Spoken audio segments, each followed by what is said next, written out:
விதமாய் கேலி செய்யப்படுகிறது அந்நிய பாஷை.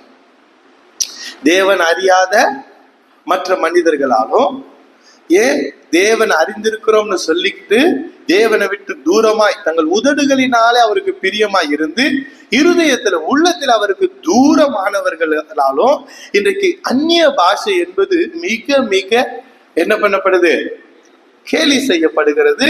ஆனா பரிசுத்த ஆவியானவருக்கும் பரிசுத்த ஆவியை பெற்றிருக்கிற தேவ பிள்ளைகளுக்கும் அந்நிய பாஷைக்கு சம்பந்தம் உண்டு. ஆமென். அந்நிய பாஷை பேசாமலேயே அந்நிய பாஷை பேசுகிறது போல நம்பிக்கொண்டு நடிக்கிறவர்கள் இருக்கிறார்கள். அந்நிய பாஷை பேசாமலேயே உளறுகிறவர்கள் கூட இருக்கிறாங்க. ஆனா அவங்க உண்மையிலேயே அந்நிய பாஷை தான் பேசுறாங்களா இல்ல அவங்க உளறுகிறார்களா அப்படின்றது பகுத்தறிகிற வரத்தை பெற்றவர்களா